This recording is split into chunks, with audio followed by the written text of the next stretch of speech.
What are your opinions? I mean, I could have made a video of 15 minutes of Peter Mon just sounding dumb, but I didn't want to like screen record the whole live.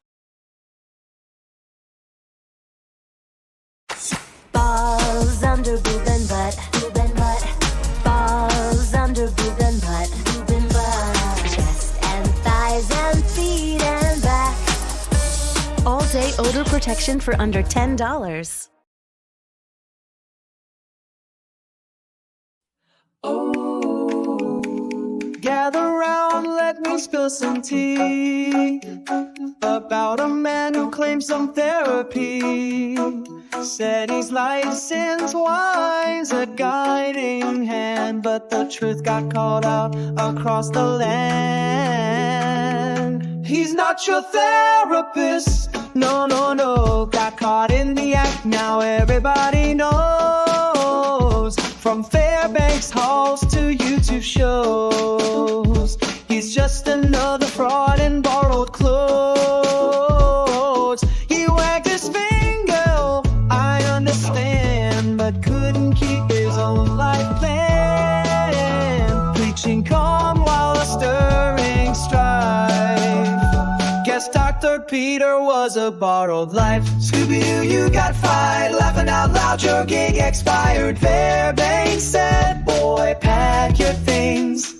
Now he's left with Starbucks and onion ring. He's not your therapist. Don't be fooled, called out online school, then unschooled. Oh, karma came and slammed the door.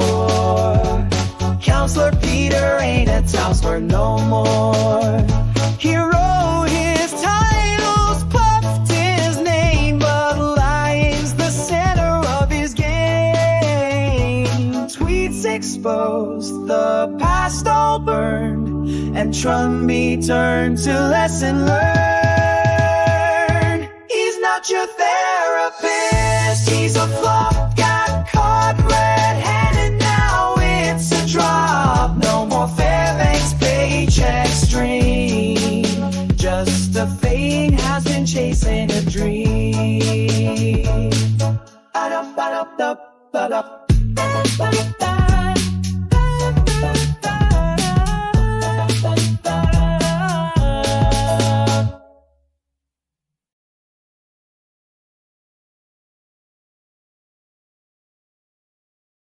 Human being as anybody else. I just have more people watching my channel. I'm still entitled to have an opinion when someone is harassing me and someone is bullying me, and doing it to my friends as well is honestly just so unacceptable. So I'm sorry if this was a ranty video. This has honestly pissed me off for a long time. I'm also going to bring what's in the dark to the light, you know. Everything is there. The whole world can go and see the truth about Peter Mon. I don't think he should have a license to be counselling children.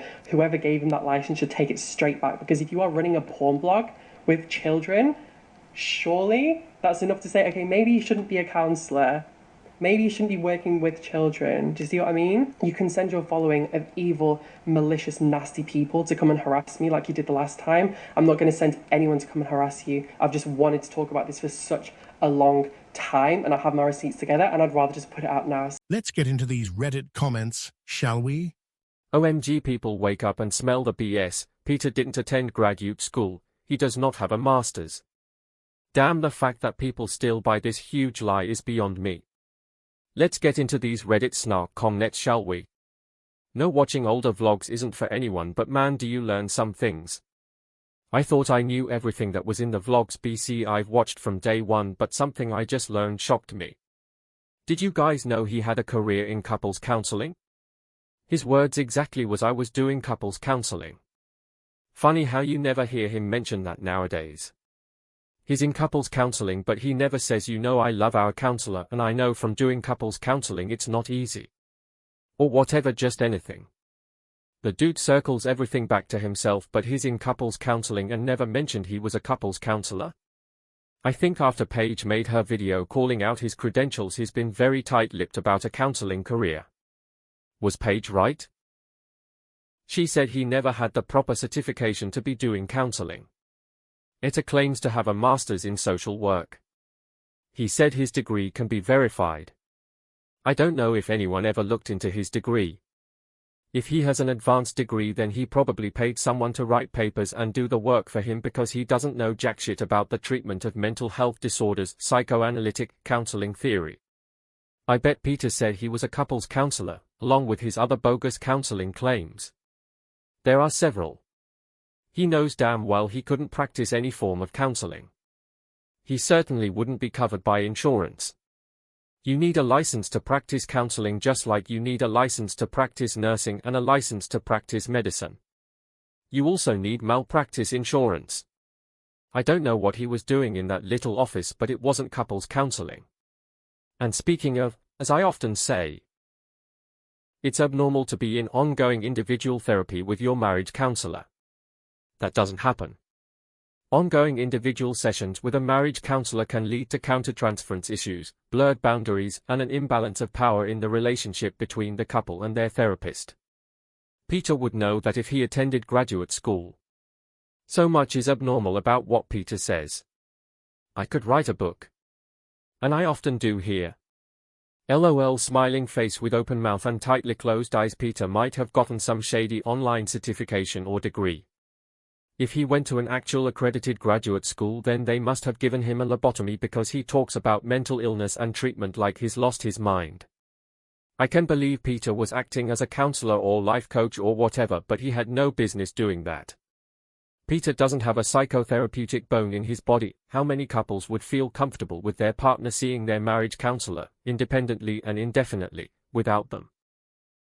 How many people would feel certain about the firm boundaries within those individual sessions, especially if the relationship had trust or power and control issues? These are common reasons couples go to marriage counseling. Over time, the therapist and the individual, accidentally or on purpose, could start discussing the other partner. That is a real possibility and a likely problem. Therapists are human. They have their own issues. Clinical supervision helps with countertransference, but good therapists don't place themselves in situations where they will need to constantly reinforce basic boundaries. They set up these boundaries from the jump. A good marriage counselor would refer Peter to an individual therapist to deal with his personal mental health issues. All that to say, even with my experience plus 2 years of graduate school, I wouldn't dream of opening an office and practicing psychotherapy. Say what? That's batshit crazy, not to mention unethical. Peter doesn't sound like he attended graduate classes or even worked in the field.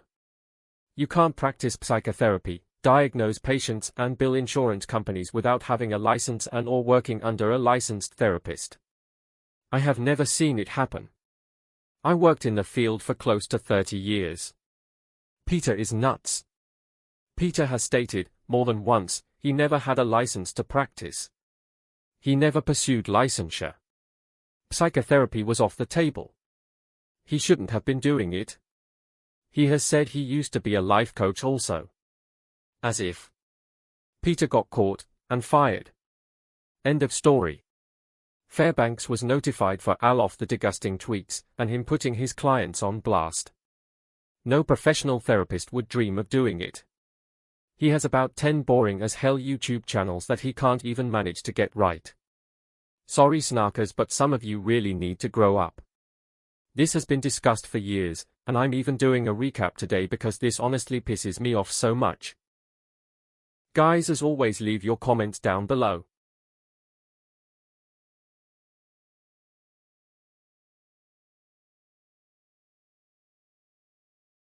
Peter was clocked back in the day on Guru Gossip for exposing him for not being a therapist. Stop believing him. Yep, I've seen it. And then all the recently discovered tweets where he's talking AB his adult and teenage clients are time-stamped from after 2008, all the way up to 2012, so that little performance where he said that John K should have done his homework because he hadn't worked teenagers since 2008 was a lie. I've been in Peter's now just twice and he stated he didn't have a license and it was caught on the moment, but now it's not there. He must have deleted it. He's really dumb for pretending to hold these titles that he is nowhere near qualified to claim to have. That makes him look so bad. I wonder if the clinic he worked at has contacted him yet. I personally don't believe Peter ever had any clients. At least not for the past several years. I've always suspected that his practice was just a thing he said to not sound unemployed. It's not easy to get clients, and we all know Peter isn't the type of person who perseveres when things are hard. He abandons almost all his projects, diets, reading challenges, video series, etc. He goes back on basically every promise he makes on his channel. If he says he's not going to talk about a certain topic, you can expect at least 3 videos down the line about that very same thing. There's no way Peter ever had a thriving business as a private therapist. At most, I could see him having 1 or 2 clients that he got through connections or through luck if they saw an ad of his. He claims he uses the office as a place to write nowadays, and we all know he's not actually writing shit. If he was, you can bet we'd be getting updates every day of how many words he wrote and how far along he is in the project, and he'd constantly be talking about his ideas and characters and whatnot. He recently, like a month ago, mentioned for writing projects he wants to work on, but he says he can never decide which he wants to work on first.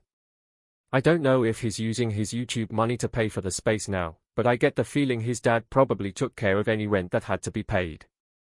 Who knows, maybe they even own the space and it's not rented.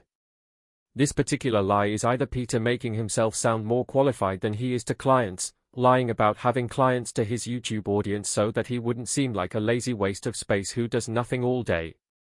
I always felt like he was bullshitting whenever he talked about clients. And as far as the corporate coaching thing, I also always felt like that was the sort of thing he did maybe once every few months when he managed to get a gig.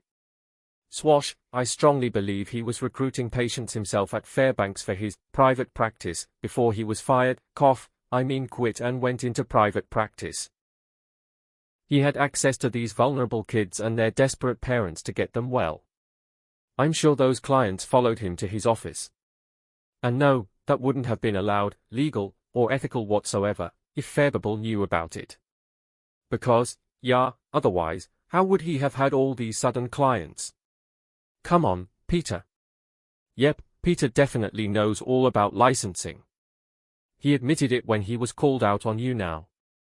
His acupuncture license was used for Fairbanks only back they utilize alternative therapies, acupuncture, there but he had to be licensed to perform it. Many companies will pay for their employees to complete the training. And I might be reading your last statement wrong. But Peter wasn't required to be licensed at Fairbanks because he was doing his practicum internship there, under clinical supervision.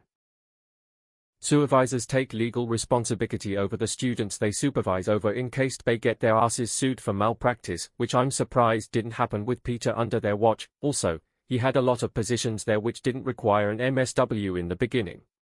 As he moved up, he needed his MSW to continue if he was going to have face-to-face contact with patients. They knew he wasn't licensed. I was just watching some old vlogs about it. I'll link a little later, but he went off saying how he was written up all the time, didn't get along with people, women are basically bitches, and that he had screaming outbursts during clinical meetings. And then he contradicted himself yet again on 3 different vlogs going from 11 years to 13 years and again saying he's worked in the field for 20 years. It's amazing that he thinks people are so stupid and can't do the math to see he's a pathological liar.